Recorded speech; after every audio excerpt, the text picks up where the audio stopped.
Hari Om. Start with the prayer. Om Sahana Vavatu Sahanau Bhunaktu Saha Viryam Karavavahai Tejasvinavadhitamastu Mavit Vishavahai. Om Shanti Shanti Shanti. Chinmayam Vyapiyat Sarvam Trailokyam Sacharacharam Tatpadam Darsitam Yena Tasmai Sri Gurave Namaha. Sri Gurubhyo Namaha. Hari Om. So we are now analyzing the Mahavakya Tattvamasi. And Tattvamasi occurs, as we said, in the Chandogya Upanishad in the 6th chapter under Sadvidya. And we are looking at that statement, Tat Tvam Asi. That means Tat means that, and Tvam means you, Asi means you are. It means equating the two. And we are analyzing the statement, and we analyze using, because Tat and Tvam are used in a samanaadhikaranam, means equal emphasis with the same case. When the two words are used in the same case, they have equal emphasis. And this has been accounted in so many ways. This equal emphasis statements can be interpreted as Aikya Samanaadhikaranam or Visheshana Visheshya Samanaadhikaranam. And the third one is Upasanayam Samanaadhikaranam, and the fourth one is Badayam Samanaadhikaranam. So we analyze the first two. It is an identity relation between Tvam and Tat. That we will go into detail a little bit later. And the Bhagavan Ramana interprets the same using samanaadhikaranam as Visheshana Visheshya Samanaadhikaranam, as the example is blue lotus, where blue and lotus is both used in the same case, but one is a quality, another is that which is qualified. In the same way, jivas are qualities or attributes of the total Brahman. Therefore, it is Sharirika Sambandha is there. So that is all the parts or components of the total, and they're called Anga Angi, or organic relationship. Like each jiva is only one organ of the total. So a relation between the jiva and Ishvara is called organic relationship in the Visishta Advaita. Visishta because it is a Visheshana, adjectives because they are qualities of the total Brahman. Whether Brahman can have qualities or not, that's how Advaita says it cannot be, because Brahman is nirgunaha, because it is infinite. It cannot have attributes. Therefore, this analysis we cannot accept it. So what is the next one? It is Upasanayam Samanaadhikaranam. Upasana means it is as though symbolized as this is that. So when you go to a temple or when you go to puja room, it says this is Lord Venkateshwara. So this Vigraham, this idol is Lord Venkateshwara. So we are equating the idol and Venkateshwara. But Lord Venkateshwara is not inert, and Lord Venkateshwara is not idle there. So, but it is Upasana. Upasana means we are invoking that Venkateshwara into this idol and equating this as same as Venkateshwara. Therefore, when we offer our prayers to this idol, we are only offering prayers to that Venkateshwara. That's called Upasana. In fact, in the Bhagavad Gita, there is a sloka Brahmarpanam Brahmahavi Brahmagnyau Brahmanahudam Brahmaivatena Gantavyam Brahmakarma Samadhina. So there, says Bhagavan Ramanuja uses that as Upasanayam Samanaadhikaranam Arpanam Brahma. This ladle Brahman. So ladle and Brahman are used in the samanaadhikaranam in the same emphasis, because ladle is as though worshipped as part of the Brahman. So reverential attitude is imposed on that as the Upasana. Whereas the same statement Shankaracharya interprets. In fact, all this analysis is there, one can find out in the Shankara Bhashya, where different samanaadhikaranas are illustrated there. That is called Upasanayam Samanaadhikaranam. And the fourth one is badayam samanaadhikaranam. Bada means you have to remove something in order to validate that one. As it stands, it is not valid. It is essentially where we have to remove some aspects of it and some other aspects of it to equation to be valid. And that is called badayam samanaadhikaranam. In fact, we will use this samanaadhikarana to emphasize the identity relationship between tat and tvam, because right now, as I said, I cannot be that. So example of this identity relation where the one is same as that appearing is essentially, the classical example is soyam devadatta. This is that devadatta. It is also used as the badayam samanadhikarana, where I had to drop certain things which doesn't match here, because the Devadatta that I knew long time ago, a different place, he was such a cute boy, very handsome boy, everybody was carrying around that Devadatta, and this ugly looking Devadatta is same. When the teacher says this is that Devadatta, so there are two Devadattas, one Devadatta that I am seeing here, one Devadatta I remembered, I know him, and now the equation is I had to drop out, remove these inequalities of this form and that form, and only equate the essence of this Devadatta and that Devadatta, because there is only one person, there are no two Devadattas. And that is the badayam samanadhikaranam, where equation is validated by dropping out that unnecessarily, or dropping out that which is not important for the equation, and validity of that is emphasized. And this is called the badayam samana. These are the four types, and tattvamasi, we analyze this using that statement where the lakshanam has to be used in order to equate or in order to validate how I can be that. And before that, I had to understand what is that I am really equating. And that's why we said we should know first who I am, that tvam padartham. But that's not enough. We have to use tat padartham and then equate. And we already mentioned, people think that Ramana Maharshi only taught that. In fact, Ramana Maharshi also uses the Tattvamasi statement in his Upadesasara. He says, I don't remember the sloka now, but it is in fact sohamiti asau abhida bhavana pavani mata sohamitya sau pavani mata. In the Upadesasara it says saha aham iti, I am that. This is essentially Tattvamasi statement. And abhida bhavana, that bhavana of abhida, non-difference between me and the world, is pavani, is the supreme. And that's what Bhagavan Ramana Maharshi says in the Upadesasara. And therefore, people misunderstand what he says, and what is implied is essentially Vedantic study, and that's what his complete understanding has to be there. For that, what is that is that abhida bhavana? How can I be saha aham hidi? How can I be he? I had to use a proper understanding to equate I am that. Tattvamasi has to be understood. This is what a background before we go into the details of what is Tattvamasi. So for that, first thing we need to do is understand what is tvam, who you are, before we understand the other parts, tat and asi. In the Bhagavad Gita, there are 18 chapters, and someone mentioned that the first 6 chapters about is tvam padartham. And the next 7th chapter, all the way to 12th chapter, is related to the tat padartham. And from then on, it is about the asi, the equation. So tattvamasi is taught in terms of the first 6 chapters and the next 6 chapters and so on. So in the first 6 chapters, analyzing the jiva itself.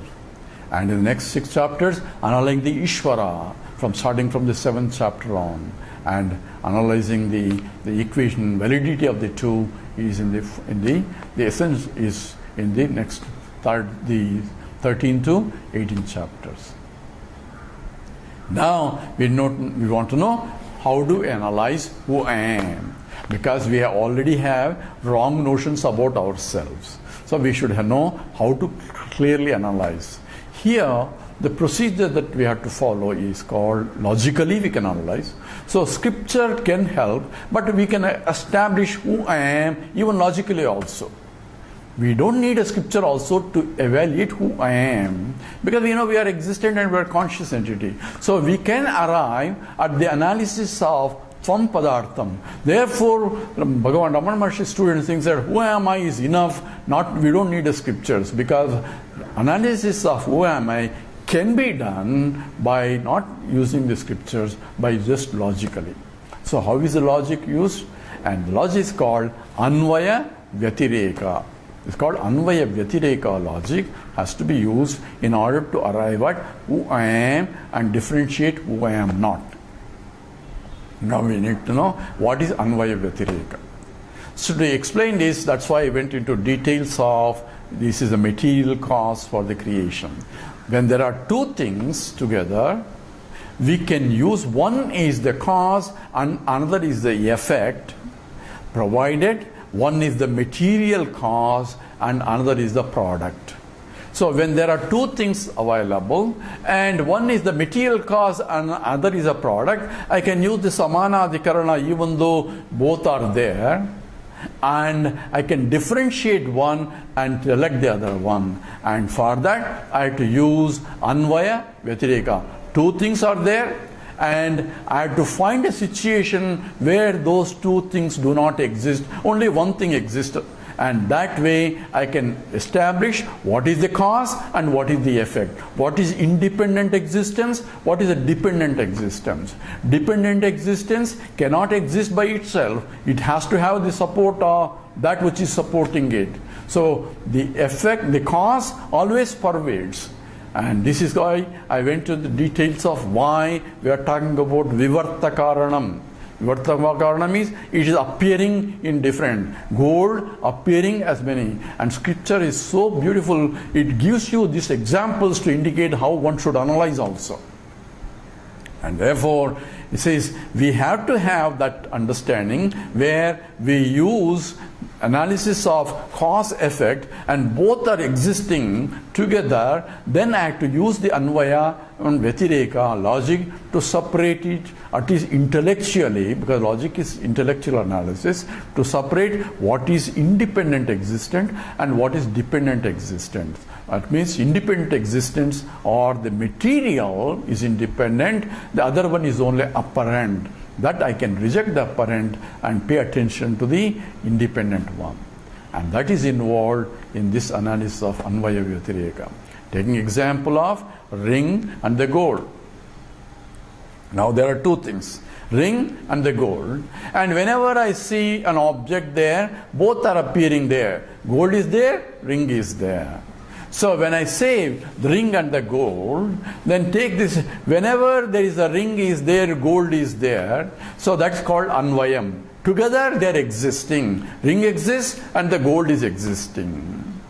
Now I have to find a situation where the gold exists or ring exists without the other. One should exist without the other. Then that which exists independent of the other, that should be the essential material cause, and the other is only a dependent cause. So this is called anvaya-vyatireka logic. It's called vishaya-vyapti, just for the analysis, because the Indian logic has so powerful, so exhaustively analyzed, and this is called the vishama-vyapti. Vishama-vyapti is one side effort. So to give you an example, we say when we use the anumana pramana, logic, anumana pramana is a logical analysis. We say I see a distant hill and I see a smoke there and say there is a fire. So how do I know? I say because wherever there is a smoke, there has to be fire. But if I cannot apply it, that's called vyapti jnanam, a concomitant relation between what I see and what I conclude. So relation between the smoke and the fire, there are two things, smoke and the fire, but they have relation, and this inseparable relation, because wherever there is a smoke, there has to be the fire. Wherever there is a ring, there has to be gold. So you understand what the application here is. So now therefore I can conclude that the distant hill is on fire. But I cannot apply the other way around. Wherever there is a fire, there cannot be smoke or need not be smoke, because I can have a fiery, the iron ball without any smoke there. So I have situations where fire is there but no smoke. The other situation, wherever there is smoke, there has to be fire. But wherever there is a fire, there need not be smoke. It's called Vishama-vyapti. Vyapti means a concomitant relation between the two that we are trying to analyze. So this can be picturized, for those who have imagination, picturized that there are two concentric circles. Concentric circle means same center for both. One is an inner circle, another is an outer circle. So outer circle encloses the inner circle. So inner circle is a smoke. The outer circle is a fire. And now if you look at the inner circle, wherever the inner circle is, outer circle is also enclosing. That means wherever there is a smoke, there is a fire also. Both are there inside the inner circle. So if I go out of the inner circle, I am still in the outer circle, there is a fire, but there is no smoke, because smoke is only inner circle. So I can have a fire, but there is no smoke in that circle. That means between these two circles, the area is where I can have the fire, but no smoke. But if I go outside the outer circle, there is no fire also. So there is neither fire nor smoke as on the lake. Okay, neither smoke is there, neither fire is there. So there are situations where I don't have any, both of them, and that is called outer circle. So picturize this and now apply to ring and the gold. Ring and the gold. Gold is the outer circle and the ring is the inner circle. I can have many inner circles within the whole big circle of gold. One is a ring circle, another bangle circle, another bracelet circle, and so on. Inside the ring, I have a ring and the gold. When I go outside the ring, then I have only gold but not a ring. In the same way, I have a bangle and the gold, but inside that both are there. When I go out, I can only have a gold but not a ring. So that means there is anvaya-vyatireka, means when there are two things together exist as they are, that's called anvayam. This is there and that is there. Both are there, and that's called anvaya. Vyatireka means when this is not there, that also should not be there. That's called vyatireka. So how you apply logic? Anvaya means when I apply anvaya, means when X is there, Y should be there. When ring is there, gold should be there. That's called anvaya. So vyatireka means when ring is not there, gold should also not be there. That means they becomes inseparable. Right? So that is called anvaya and vyatireka.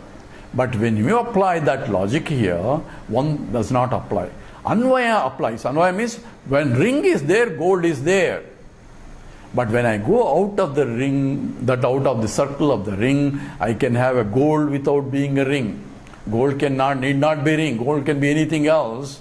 Therefore, gold can exist without being a ring, whereas ring cannot exist without being a gold. So this analysis indicates that the gold is the cause and the ring is an effect. Number one. Gold is independently can exist. Ring cannot independently exist. Number two. And the outer one encapsulates the inner one. Therefore, inner one cannot exist outside the inner one. All that is implied in this anvaya-vyatireka logic. So if you understand this clearly, then we have to apply to this, who am I? Who am I? Says right now, I know I am in the waking state and the dream state and the deep sleep state. In the waking state, I have BMI, body, mind and intellect. I have body, I have mind, I have intellect, and I am there as a conscious entity. I know body is inert. I know mind is an object for me. Therefore, anything that can be objectified according to Vedanta is inert. And intellect is also can be objectified. Because I know what I know what I don't know also. Therefore, everything is inert, but I am a conscious entity. So when I say I am and the body is there, Sthula Sariram is there, I am when the Sushma Sariram is there, I am when the Karana Sariram is there, I am always with these two every time. So I need an occasion where this one is there and the other is not there. Then only I can use the anvaya-vyatireka logic to establish which is independent, which is dependent. So, using this waking state, and when I go to dream state, I drop the identification with the gross body, but I am there in the dream world. But body is not there. Therefore, I can exist independent of the gross body or independent of the identification with the gross body. I am there, but gross body is not there. But in the waking state, I am there, gross body is there. So if you use the logic, I am not the gross body, but I lend support for it. Remember, apply this logic. I am the material cause for even the gross body also. How it may be material, that's why Vedanta has to come into picture. But at least I am independent and body is dependent. Therefore, I am not the body. Who I am trying to do? Who am I inquiry? By this analysis, I conclude that I cannot be this physical body because I can exist without being a physical body, identification with the body. Therefore, I can be separated from the body. In the waking state, I am with the body. In the dream state, I am not with this body. Therefore, I cannot be body alone. I am something other than the body. This is the application of anvaya-vyatireka to evaluate who I am. And that is the process has to be done at each stage. At dream world, I have to apply. I am not the subtle body because I can go to a deep sleep state where I fold even the mind and intellect. Therefore, I cannot be mind and intellect. I cannot be subtle body. I am something other than that. I am there in the dream state as a dreamer, but I can go to a deep sleep state where I reject that, even the subtle body, and apply with the karana sharira. So therefore, I can go at each state and negate the other one, and using the anvaya-vyatireka, I can come up with the statement that I am pure existent consciousness and I am none of these gross body, subtle body or karana sharira. And that is the application of what tvam padartha involves, and we'll go into more details later when we analyze this more. We'll stop here. Om Purnamada Purnamidam Purnat Purnamudachyate Purnasya Purnamadaya Purnameva Vasishyate. Om Shanti Shanti Shanti. Harihi Om Shri Gurubhyo Namaha. Harihi Om.